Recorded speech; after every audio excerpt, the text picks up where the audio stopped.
Welcome to the video on the best boring businesses, which will be the worst buy you can ever make. Now, everybody on the internet is saying, oh, buy boring businesses. They're stable, they make great cash flow, and they're good income, they're great businesses. Well, that's the problem when you listen to copycat people that don't know what they're talking about, and they just go off of somebody's idea and they copycat it, and then they want to mass produce their whole channel around it. The real problem is they got their information from Warren Buffett, who says boring businesses are the best thing and they're always reoccurring and they're most stable and they're going to last through all the economies and all that kind of stuff. And true, as a stock investor, yes, that is a good plan. But if you're buying boring businesses, it is a pitiful plan. It is the horrible plan. It's the worst plan you could possibly do. Because if you're buying a boring business, you're not interested in it. And when you're not interested in it, you're going to be drained by everything. You're not even going to know what a good manager is. You're not even going to know how to maintain it. You're not even going to know or care about the bleeding cash flow and the problems and all the excess time you're going to have to put into it, because it can be a passive business with the right employees and manager if you set it up right. But if it's something you're not interested in, like a freaking laundromat, which is the number one most popular top pick for boring businesses, you're going to get killed. I don't care who you are, because you see it all the time. You see laundromats that are all worn down, broke down, and all this other stuff in apartments and things like that, and they got old machines and they don't work and they don't collect the money and it's falling apart, all this kind of stuff. Now, if you have a laundromat on its own, you have the managers and all this other stuff, you have a better chance. But if you're not interested in it and it's boring, and it is boring, and you're not wanting to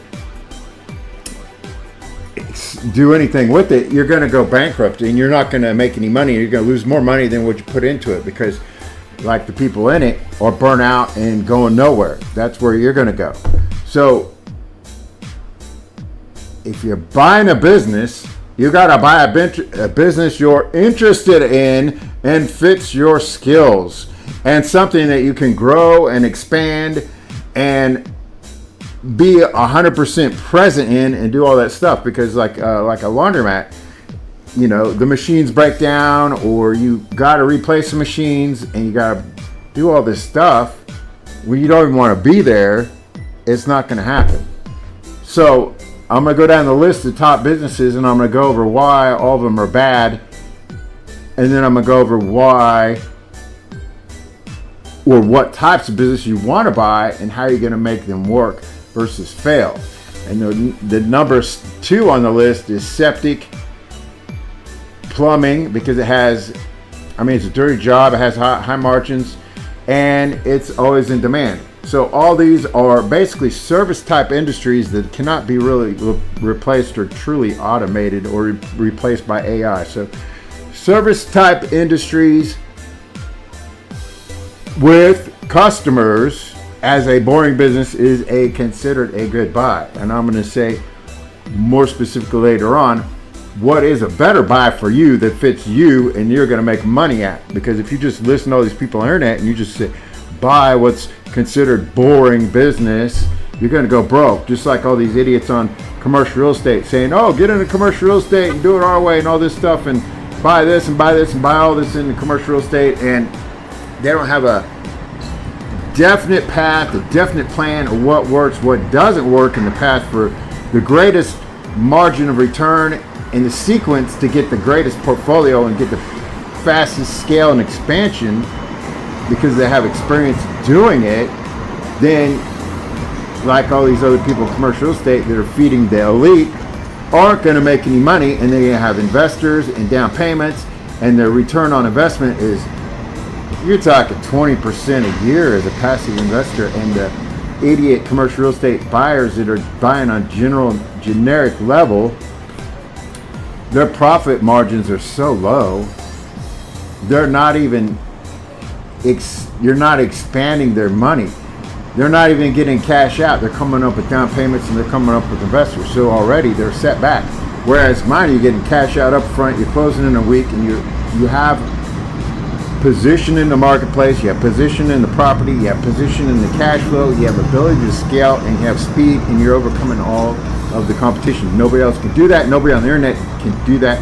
Everybody on the internet is copying off this because they say, oh, get into commercial real estate, and they have the idea, the plan, when when they're talking about, they say this and that, they don't even know what they're talking about, and they say they've built so many apartments and they closed so many deals, yet they don't have a freaking clue about what is the right path, what's the wrong path, what works, what doesn't work, the ratios, the rules of thumbs, the solutions to the normal problems. They just go up the standard stuff. Well, we're going to wholesale it to all these other people, or get into the commercial real estate, and they don't mention anything about the lies and the layers of lies in the real elite level undertaking. How to get into the apartments and the retail, and then into the mixed use construction and stuff, because you're so stuck on apartments and all kinds of commercial real estate, when there's certain kinds of commercial real estate you don't even want to get into, and there's things you don't want to get into, and then out of the different order. Anyhow, well, I'll get into a whole nother topic, but I'm just saying, not to mention they have no clue about valuing the real price of a property, because their idea of value in a commercial real estate property is not correct, because they are going off of consumer level generic information of what everybody says is to work and do all these things, and their closing time is 90 to 120 days, where I'm giving you the power to close in 1 week or 2 hours, and therefore your pricing is cheaper and faster, because these idiots can't even close on 90 to 120 days, even if their life depended on it, no matter what, because it happens all the time. Look at all the properties on all these sites, and they've been on the market for however long, because so many people fail in underwriting. I'm going to teach you how to really underwrite a deal, because I've got over 20 years in the financing side of it and the underwriting side of it, because I've owned a company and I've sold it, and these people have never done any of that. So their valuation of the price, they're overpaying for the price, they're coming up with cash, the cash flow is down, though every aspect of their commercial real estate is failing, and they don't even know any difference between what works and what doesn't. You need to go down the right path and learn how to make the most return on the money and get the right information. We have laundromats, septic and plumbing, dumpster rentals, car washes, cleaning services, FedEx routes, storage units, HVAC and electric, dental labs, and print label shops. These are all your top picks for boring businesses. If you just buy any of those and you have no interest in them and no desire, and you just buy them and be buying boring businesses, you're going to go broke and not going to make any money, because it's not going to work. Now, dental labs, FedEx routes, and maybe some storage units kind of have a moat around them, and you can, if you have the interest in them, you can promote them and expand on them and grow and make money with them. I mean, FedEx routes do make money, and if you get a good driver, you can buy the route and make good money on them. But if you're not a mechanical person and you're getting into trucks and stuff and you're buying them and they break down, you're going to get taken to the bank, because the trucking side of things, with the regulations, the insurance, the towing, the mechanics. I mean, if you're into the leasing, fine, okay, that covers one problem. Then the second problem is the drivers, so that's another issue. So any boring business can make you go broke, because you're not involved in it and you're not interested enough in it to watch all the expenses and know what's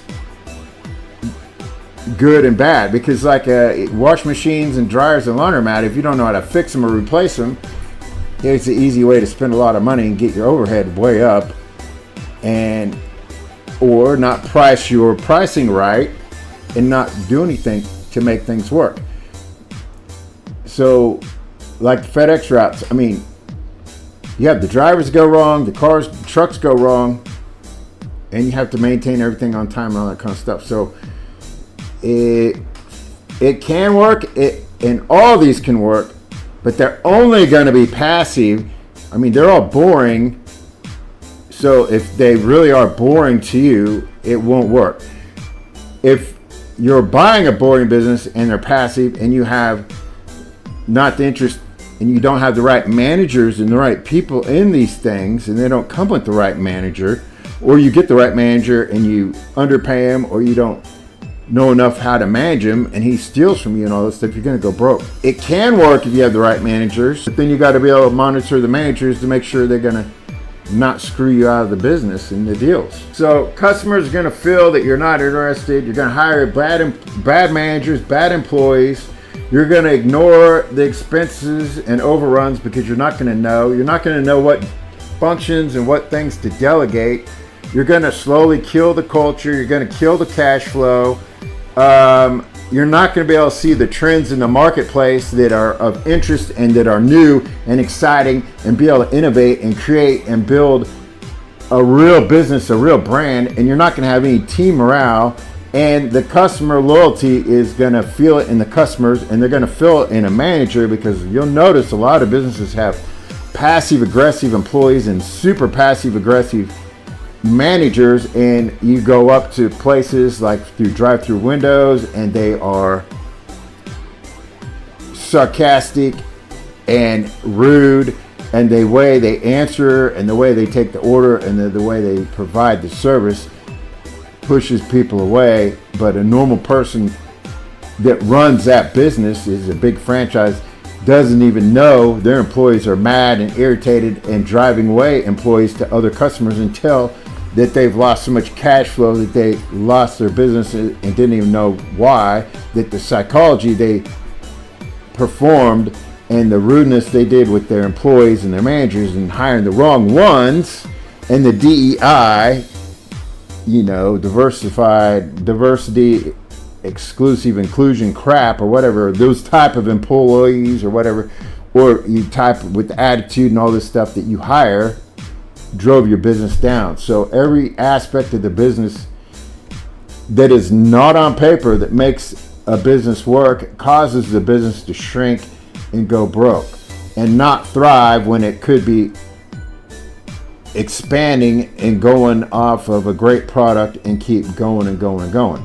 That's why the boring business aspect is going to explode and go backwards, because if you're not the right person and you're not having any interest in it, and you're just buying a business because you heard it's a good investment and it's a boring business that makes money, and you're just going to buy it and do nothing, and everybody tells you it just works on its own and it's simple and easy and you don't have to worry about anything, just buy their dumbass course because they heard what they thought was the way things work, and you're going to go buy that kind of stuff, you're not going to make it. So I'm just giving you a heads up. So boring businesses can work if you have an ability you want to consolidate an industry. So like if you're going into septic and plumbing, you want to hire other plumbers, and you're going to do mass marketing for them and get a larger place and consolidate all of them together and have a brand and community built around the brand along with all these things, and expand it. But if you just go and buy one with customers and you don't have the desire to expand it and grow it, it's gonna probably go backwards, because there's a lot of individual contractors that will steal money or do jobs on the side and do all these other things if you don't know anything about what you're buying. And that would go for like HVAC and electrical, the dental lab, all these other things. I mean, if you're involved in some of this stuff, because you're going to have to be involved in some of these things, or any business you start, you have to put in time and effort to get it onto the autopilot phase, the passive phase, and on the right path. So you have to be able to master that business and expand it. So when everybody says, oh, I got this business and I got that business, and buy my program because I've started these and that. Well, yeah, if they're talking about laundromats and all this stuff, yeah, most likely No, they're not. They're full of crap, because you're not gonna take a normal laundromat and let it just sit there and just work on its own and have no more input in it if you have no interest in it. The only way you're gonna make a laundromat go, I mean, the reason why it's being sold is because, well, yeah, they've outgrown it, or the profit's not there, or the profit's there and the competition down the street's killing it, or whatever. But the only way you're going to grow a laundromat is if you're going to add into the dry cleaning, pickup and delivery, other full service washing and things like that, to where you can do folding and laundry and all this stuff. Full service delivery, dry cleaning, these professional service aspects, because all these are service businesses. So you're going to have to be in it hands-on, and or maintain control over who's in the business and how they are performing and the services they're providing and the quality of service they're providing. So if you can make it a brand with high quality service and increase the revenue by expanding the business and niching it out, or consolidating other services that are same service into one, your brand, yeah, you'll make it. But I mean,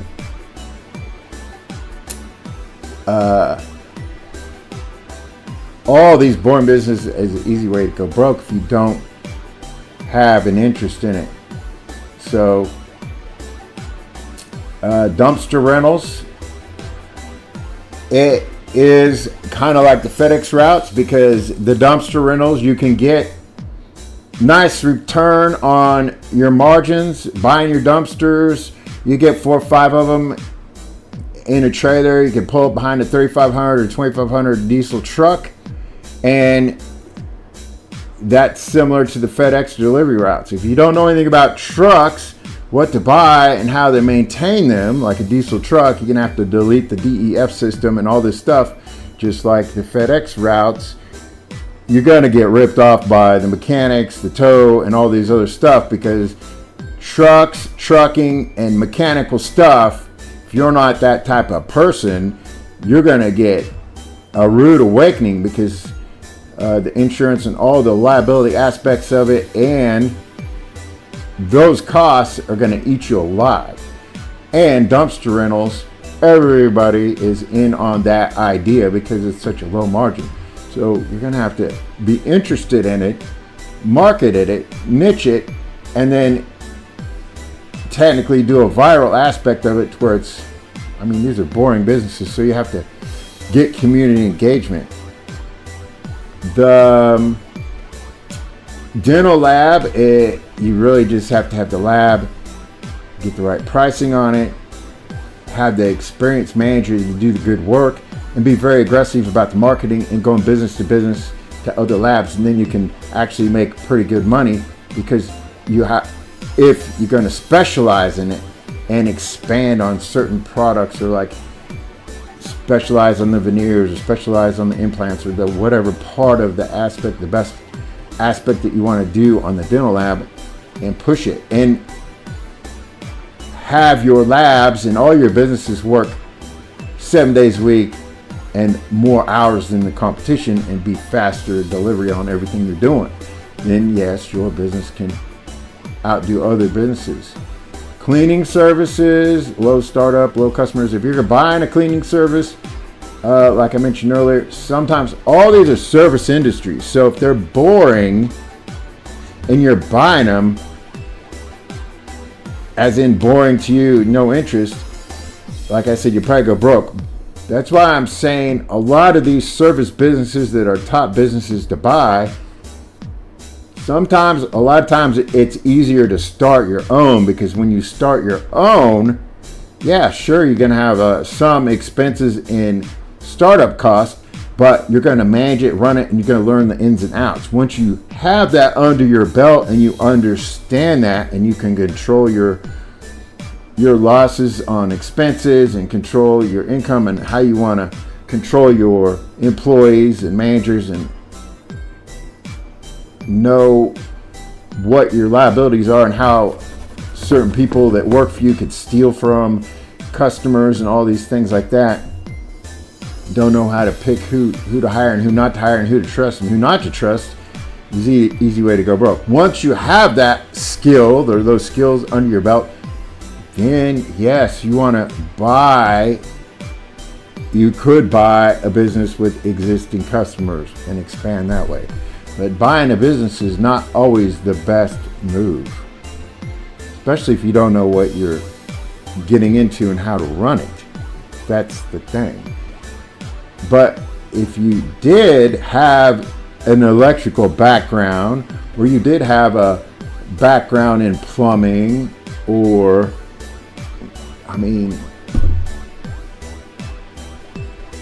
interest or a skill that would fit with some of these, it could work. But these are pretty general things. So the only backgrounds that really fit with these would be like mechanical, which would be your FedEx and your dumpsters, or the electric part, or you have some type of plumbing background or interest in it. The rest of them,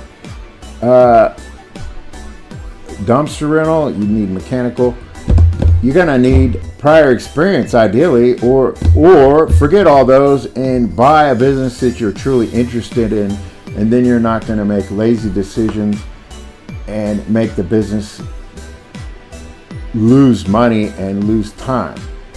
Then you can expand it, add greater customer service, add attractive girls to it, brand it, make it higher quality, expand the niche into more products and more income, and grow it, and be there 100% present, and then make a lot more money. So the top list of best businesses to buy that are boring, for the most part, for most people, is a no-brainer, no-go, not a good choice. And that's why. So now you want to get into businesses that you really like and are exciting and want to build it and expand and close deals, get cash out front, close it quick, and make money on that business. And or get in commercial real estate and make money on that, and how to do it the right way and not go broke and not get into something that's a big mess like trucking and all these other things that are boring and don't work and don't really scale the way you want to scale because it doesn't fit your background. Then yeah, give me a call. I'll find it and make a plan for you, and I'll get you in the right business. I'll get you the funding and the money, get your credit repaired. We can start out with corporate credit, personal credit, wherever you're at, and keep going and going. So give me a call. My number is 312-473-4163. Thanks for watching.